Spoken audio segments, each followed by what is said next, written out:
From the National Newsroom of the Canadian Press, I'm Don Mitchell. The lawyer for an Ontario man accused of selling lethal substances to people who later used them to take their own lives says murder charges against his client will be withdrawn as he pleads guilty to aiding suicide. Canadian Press reporter Lisa Laporte has more. Kenneth Law was due to stand trial this month on 14 counts each of first-degree murder and aiding suicide, but lawyer Matthew Gourlay says Crown prosecutors will drop all murder charges.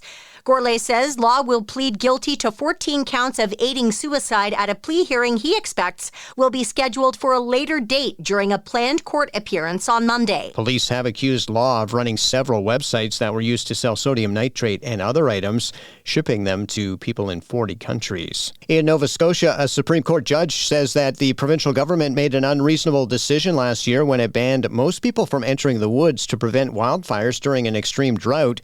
Yesterday, Justice Jamie Campbell said in a ruling the province-wide ban imposed on August 5, 2025 did not meet the standard for reasonableness because the province failed to consider the impact on charter rights.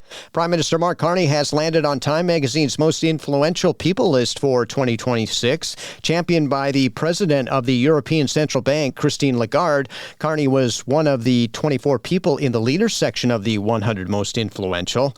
Aside from mentioning his frequent nickname in the banking world as the George Clooney of finance, Lagarde noted his early recognition of how international cooperation is at risk of collapsing as a reason for his inclusion. Carney is joined on the list by other leaders, including Pope Leo XIV, U.S. President Donald Trump, and Israeli Prime Minister Benjamin Netanyahu.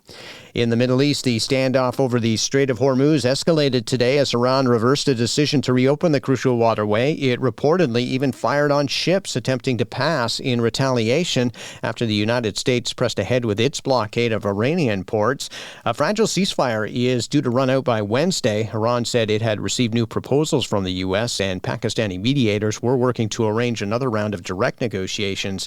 Roughly one-fifth of the world's oil normally passes through the strait between the Persian Gulf and Gulf of Oman. And a life jacket worn by a passenger on the Titanic has sold for more than $900,000 U.S. at auction. An unidentified telephone bidder has purchased the life jacket worn by Titanic survivor Laura Mabel Francatelli. She was a first-class passenger on the doomed ocean liner. She and other survivors signed the flotation device. The winning bid, £670,000 or $906,000 U.S. dollars. The auction took place Saturday in Western England.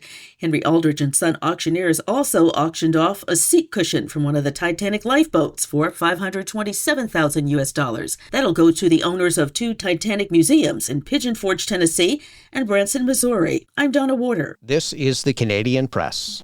In sports, the Cleveland Cavaliers struck first in their opening round NBA playoff series against Toronto, beating the Raptors 126-113. Donovan Mitchell scored 32 points for the hometown Cavs. Canadian R.J. Barrett led the Raptors with 24 points. It was Toronto's first postseason appearance in 4 years. Meanwhile, the status of Raptors guard Emmanuel Quickley is unclear for Game 2 due to a hamstring injury. He did not dress for today's game. In Major League Baseball, Max Scherzer gets the start for the Toronto Blue Jays tonight in Arizona. The veteran right-hander is 1-2 on the young season with a bloated earned run average of 9.58. In the Professional Women's Hockey League, Ottawa's Brianne Jenner had a goal and 2 assists to lead the charge to a 5-1 win over the New York Sirens. And in Major League Soccer this afternoon, CF Montreal got off to a perfect start under interim head coach Philippe Ulafra, scoring a dominant 4-1 victory over the Red Bulls of New York at Stade Saputo. Meanwhile, Toronto FC scored 3 goals in the second half to extend their unbeaten streak to 6 games with a 3-3 draw against Austin FC at BMO Field. From the Canadian Press, I'm Don Mitchell. Thanks for listening. Don't forget to follow and subscribe. For more of today's top stories, visit thecanadianpressnews.ca.